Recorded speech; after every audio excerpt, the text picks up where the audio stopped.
예금자 보호법에 의해서 1인당 얼마까지 보호가 됩니다라는 게 문구가 찍혀 있어요. 통장에 보면. 아, 통장에? 네, 통장을 처음 처음에 그게 다 찍혀 있습니다.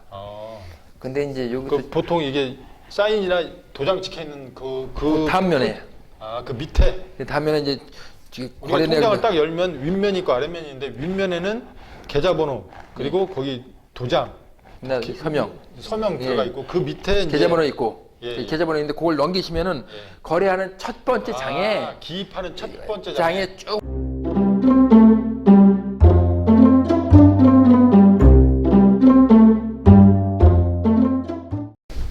여러분 안녕하십니까. 오늘은 금융감독원 인증강사이신 하승범 강사님을 모시고 우리가 일상생활 하면서 금융기관을 이용하지 않는 사람은 아무도 없잖아요.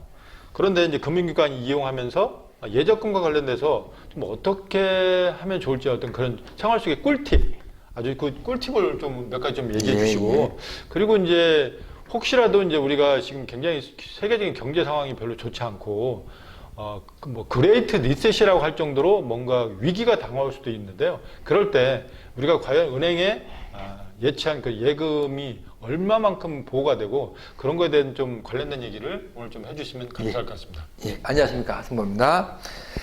먼저 예금자 보호법을 말씀드리겠습니다. 여러분께서 이제 금융권에 가시면 통장을 개설하게 되면은 일반은행에 가시면은 저축은행에 가시면은 예금자 보호법에 의해서 1인당 얼마까지 보호가 됩니다라는 게 문구가 찍혀 있어요. 통장에 보면. 아, 통장에? 네, 통장을 처음에 그게 다 찍혀 있습니다. 근데 이제 여기서 보통 이게 사인이나 도장 찍혀 있는 그 단면에. 그 밑에. 단면에 이제 우리가 통장을 딱 열면 윗면이 있고 아랫면이 있는데 윗면에는 계좌번호 그리고 거기 도장, 서명 들어가 있고 그 밑에 계좌번호 있고. 계좌번호 있는데 그걸 넘기시면은 거래하는 첫 번째 장에 기입하는 첫 번째 장에 쭉 찍혀 있는데 그걸 여러분께서 잘 안 보셔야 되는데 거기 보시면은 뭐 쭉 하다 예금자 보호법에서 보호가 됩니다 하고 찍혀 있습니다. 그럼 그걸 보시면은 그건 예금자 보호법, 그러니까 1인당 5천만 원까지 원금 이자 포함입니다. 그러니까 원금이 480만 원, 이자 200만 원이면 5천만 원이다 보호가 되는 거겠죠. 그런데 이제 새마을금고나 이제 지역농협으로 가면 예금자 보호 뭐 어쩌고 되는데 그건 정확한 게 아니고요. 그거는 그 새마을금고나 그 지역농협 단위농협은 예금자 보호가 됩니다. 그래서 그거는 예금자 보호법이 아니고 우리가 말하자면 건설공제조합 그런 자체 조합으로서 보호가 되는 겁니다. 그럼 국가법으로 해야 되죠. 국가법으로는 국가가 인정하는 법은 예금자 보호법밖에 없습니다. 예금자 보호법밖에 없습니다. 그러면 그 예금자 보호법에 의해서 국가에서 보장해주는 5천만 원 한도까지를 보호받을 수 있는 은행은 과연 어디까지가 있는 건가요? 그 저축은행까지 됩니다. 그럼 단위농협은 안 되는데 저축은행은 된다는 말씀이죠? 그렇죠. 저축은행은 옛날에 한번 사고가 있었죠. 그때 이제 되는 걸로 해갖고 그때부터 그 전까지 됐죠. 그래갖고 그 자산관리공사 보호가 되는데 하여간 통장에 무조건 예금자 보호법이란 6글자가 적혀 있으면 됩니다. 예금자 보호법. 다른 문구는 다 필요 없습니다. 통장을 딱 첫 번째 거래할 통장을 딱 펼쳐보시면은 거기에 쭉 근데 예금자 보호법에 의해서 1인당 5천만 원까지 보호가 됩니다. 돼 있으면 그건 되는 겁니다. 근데 이제 일단은 우리가 은행을 갈 때도 예금자 보호법을 적용을 받을 수 있는 금융기관에 가야지, 그렇지 않으면 그런 통장 자체를 개설을 할 수가 없는 거잖아요. 그 새마을금고나 지역농협 통장을 개설합니다. 거기도 문구가 있는데 예금자 보호법이라는 문구가 아니죠. 다른 문구가 써져 있습니다. 그러니까요. 그러면 지금 저희가 일반 시중은행, 시중은행은 다 예금자 보호법, 시중은 되고, 시중은행 되고, 제1금융권은 다 되고, 그럼 제2금융권에서 저축은행까지 됩니다. 우리가 제2금융권이라면 어디까지를 제2금융권이라고 얘기를 하죠? 보통 저축은행까지 계죠. 저축은행. 저축은행까지. 그리고 이제 좀 크게 봐서 여러분께서 이제 나는 집에 돈이 많아갖고 지금 깔고 자는데도 돈이 남는다 하는 분들은 그 5만 원짜리 깔고 자시면 5만 원짜리를 바꾸시고 있고요. 그걸 갖다 우체국으로 갖고 가시면 우체국은 아예 자체가 정부기관이기 때문에 그건 뭐 10억이든 20억이 되든 그냥 갖다 놓으시면 됩니다. 그런데 그건 우체국은 일반 금융기관보다 훨씬 더 예금이자는 없지만은 내가 원금을 보호하고 싶다. 그래서 꼭 그렇게 하시는 게 좋습니다. 자, 그러면 예를 들어서 내가 A은행에 통장 개설해서 5천만 원을 예치하고 그다음 B은행에 5천만 원 예치하고 그렇게 하면 보호 받을 수 있습니까? 그렇죠. 됩니까? 예, 그러니까 통장 하나당 5천만 예, 원. 통장 하나 1인당. 1인당. 예. 근데 이제 A은행, B은행, C은행, 그 D은행, 그다음에 갑 신용 저축은행? 을 저축은행 해갖고 쭉 하면 다 되지 않습니까? 이게 다 이제 5천만 원씩 더 하면 몇십억 되잖아요. 그러니까 한 은행에 1인당 5천만 원까지 금융기관 보험이. 예, 그러니까. 아, 예.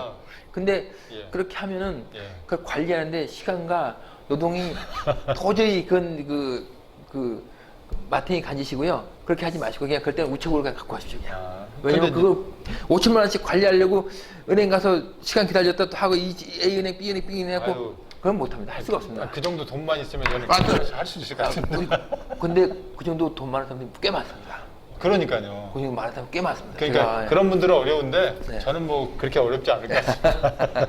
아, 근데 그럼 일반 농협은 예금자 보호법에 의해서 5천만 원을 국가에서 예, 그렇죠. 그 보호를 해주고. 네, 지역 농협. 근데 단위 농협하고 그 중앙 농협하고에 왜 그렇게 다르고 그걸 일반 소비자들은 모를 수 있잖아요. 그냥 다 농협인 줄 알고 그냥 갈 수가 있을까? 그렇죠. 왜냐하면 그 농협이라는 게 상호 부조 예, 예. 때문에 생긴 거 아니에요. 근데 예. 농협은행은 예.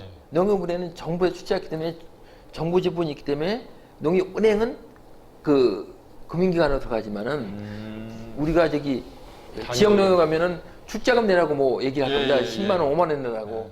그 뭐 대출 받으려면 예, 그렇죠. 실자금 뭐 하나 얼마, 해달라고. 네, 그렇죠. 10만 원, 5만 원. 그거 다 그런 거거든요. 그게 이제 그 지역 농협에 대한 출자금 상호부조 성격이기 때문에 그거는 그러니까 별도로 하기 때문에 그거는 예금자 보호법 적용 대상이 아니죠. 그럼 네, 농협, 그럼 수협도 아니겠네. 단위 수협. 뭐 그러니까 지역 농협이죠. 동네에 있는 수협.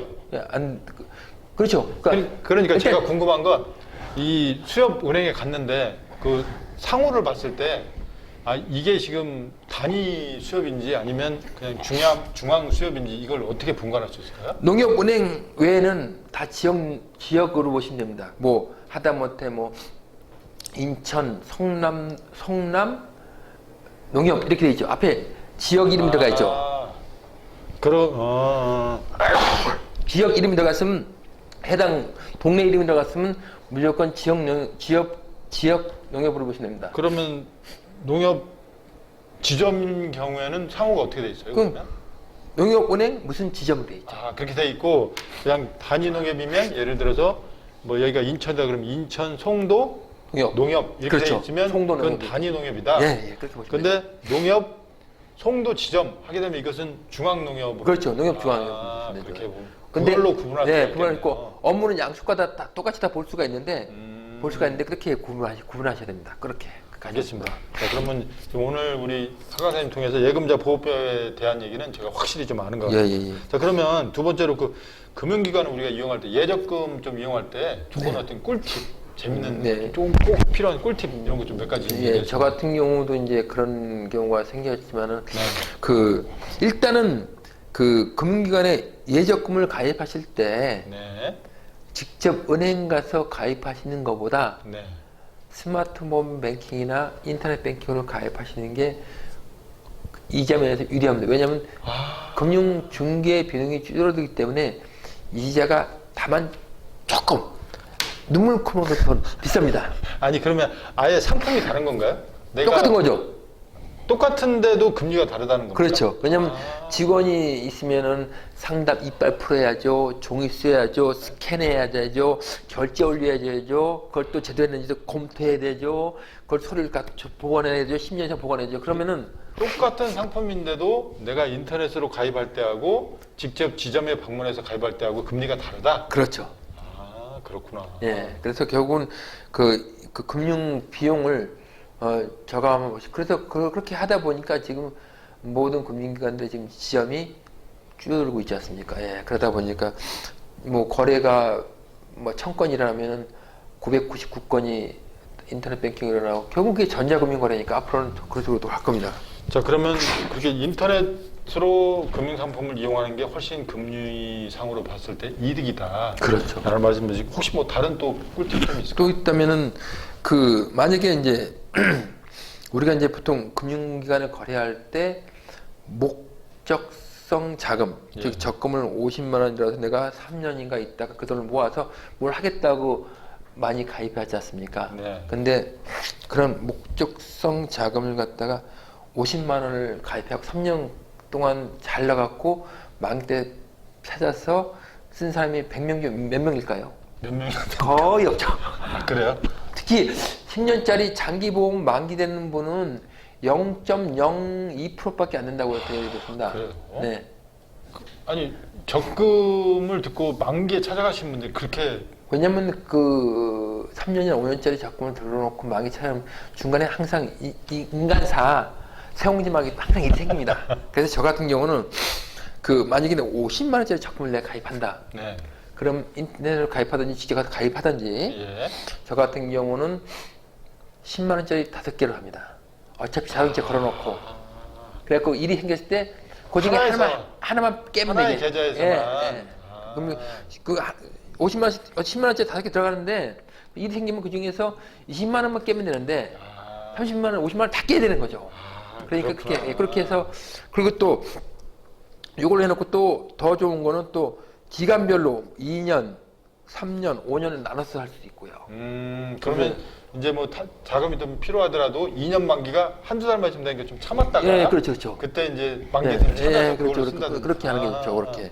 그리고 이제 가끔 가다 보면 또 그 금융기관마다 이제 경쟁 때문에 네. 인터넷으로 뭐 특판 예금이 나옵니다. 정기예금인데 뭐 원래 정기예금 이자는 보통 이자는 1%인데 예를 들어서 네. 1.3%에 나오는 경우가 있거든요. 그 인터넷 인터넷 뱅킹을 하고 있으면 그 휴대폰이나 그 스마트폰으로 메시지가 옵니다. 그러면 그걸 가입하면 그렇게 한 또 유리하고 목돈이 있는 경우는요. 그리고 이제 만약에 50만 원을 가입했는데 네. 3년짜리인데 이제 6개월밖에 안 남았어. 근데 꼭 무슨 있어 반드시 해약을 해야 돼. 예. 그런데 해약하지 마시고 대출. 그렇죠. 요거 담보로 대출 받으시면은 그 중도 해지 이자하고 그 6개월 동안 이자하고 하면 그게 훨씬 더 이익입니다. 그러니까 6개월이나 몇 개월 남았을 때는 같이 쪼르르 가서 해약하지 마시고 그걸 그 담보로 90% 100% 받아버리면은 훨씬 유리합니다. 그리고 또 하나인 경우에는 또 내가 여유 자금이 그러니까 1년이나 2년짜리 정기예금 뭐 1,000만 원을 가입했다. 그럼 1,000만 원짜리 마이너스를 가입하는 겁니다. 통장을 그걸 담보로 해서 2년 동안. 그럼 1년, 2년 동안 내가 그 안에서 쓰면서 이자를 쓴 것만큼 이자를 내잖아요. 마이너스 대신. 그렇죠, 그렇죠. 그러니까 그 은행에서 가장 금융기관에서 유리한 대출은 그 이자만 받는 거예요. 원금 놔두고. 근데 또 금융기관에서 가장 불리한 대출은 이 마이너스 대출입니다. 왜냐?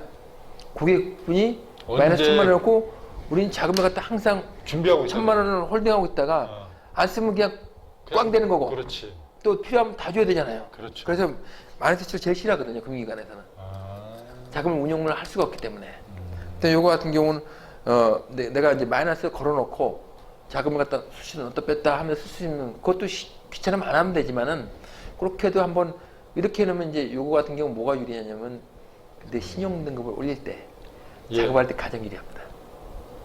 그 대출 쓰면서 연체 한 번도 안 하고 예금 있고 대출 있고 마이너스 통장 있고. 그러니까 뭐야 1,000만 원 정기예금 해놓고 1,000만 원을 담보로 마이너스를 걸어버리면은 예. 예금 있죠. 금융기관에 예금 있죠. 예. 또 대출거래 있죠. 예. 그리고 연체 하나죠. 마이너스니까. 일정 기간 지나면 신용등급이 빨리 오르겠으면 늦게 오르겠습니까? 어쨌든 마이너스 대출도 내가 거기서 돈을 쓰지는 않았다 하더라도 그건 대출로 여신에 잡히니까. 예. 그리고 또 쓰더라도 그거 쓴 것만 이자를 내는 거니까 이자를 내는 거니까. 1,000만 원 마이너스 통장이라 하더라도 내가 50만 원이나 100만 원 쓰면 그거에 대한 이자만 내면 되는 거니까. 그리고 그다음에 신용등급을 올리기 위해서는 괜찮은 작전입니다. 자, 그러면 지금 오늘 한 얘기를 제가 잠깐 정리를 해보면 네. 은행에다가 내가 예금이나 적금을 특히 적금을 들을 때는 만기까지 3년 5년까지 장기 또 10년까지 갈 때 그 만기까지 가서 적금을 그 만기로 받는 사람들이 굉장히 적기 때문에 그 얘기는 중간에 사람들이 여러 가지 일 때문에 자금이 쓸 일이 많이 생기기 때문에 그런 거에 대비해서는 예를 들어서 1,000만 원짜리 대출이라면 1,000만 원짜리 적금이라면 1,000만 원짜리를 들 게 아니라 100만 원짜리를 10개 든다든지 아니면 200만 원짜리를 5개 들어서 그렇죠. 예. 중간에 하나만 해약해서 할 수 있도록 하거나 그렇죠. 예. 두 번째로는 그럼에도 불구하고 돈이 필요하다고 할 경우에 예를 들어 적금 기간을 2년, 3년, 5년 이렇게 나눠서 해서 제일 가까운 기간에 있는 것을 먼저 해약해서 쓰게 되면 아니면 좀 한두 달 참았다가 그게 만기가 될 때까지 돼서 그걸 쓸 수 있도록 이렇게 하는 부분도 그렇죠. 좋겠다. 예. 네네네. 그리고 마지막으로 신용등급과 관련돼서 좀 뭔가 그 등급을 올리고 싶고 이럴 때는 예를 들어서 내가 은행에다가 1,000만 원짜리 적금을 예금을 하고 1,000만 원짜리 마이너스 대출도 할 수 있다. 지금 그 말씀을 하시는 거죠. 예. 그러면 금융기관에 1,000만 원 예금도 있고 1,000만 원 대출이 있지만 마이너스이기 때문에 내가 안 쓰고 있으면 하나도 연체가 없기 때문에 신용등급 상승하는데 도움을 준다. 그렇죠. 예. 그렇게 돼서 그래. 이거 정말 꿀팁인 것 같습니다. 근데 요새는 또 그게 시스템이 더 발전돼 갖고 또 그걸 또 커버할지 모르겠는데, 예. 그러니까 그 금융기관에 가서 이제 신용등급 올리면 하다못해 적금이라도 10,000원짜리 들어놓고 적금이라도 10,000원짜리 적금 인터넷에 10,000원짜리 들어놓고 하면은 그것도 신용등급 올라가는데 조정이 됩니다. 그다음에 신용카드 쓰고 그 선결제를 신용카드 쓰고 난 다음에 여기 만기일이 되기 전에 미리 선결제 되고 아니면 체크카드, 신용카드 써서 선결제 하는 게 제일 신용등급 빨리 올라가죠. 신용카드. 그런 것도 있고 하여간 여러 가지 방법이 있는데요. 근데 저는 개인적으로 그 최백은 교수님의 그 말씀에 따라서 그 한국은행과 중앙은행, 한국은행과 네. 금융기관의 그 어떤 그 권력화 내지는 사회 계층의 서열화 예. 이거에는 저도 반대하는 입장입니다. 나중에 최백은 교수님의 어떤 그 TV나 이런 유튜브를 보시면은 제 뜻이 어떤 것인지 좀 알 수 있을 겁니다. 알겠습니다. 자, 지금까지 금융감독원 인증 강사이신 하승범 강사님을 모시고 금융기관의 예적금 활용할 수 있는 어떤 재미있는 꿀팁 그리고 예금자 보호법에 대해서 알아봤습니다. 여러분 감사합니다. 네, 고맙습니다.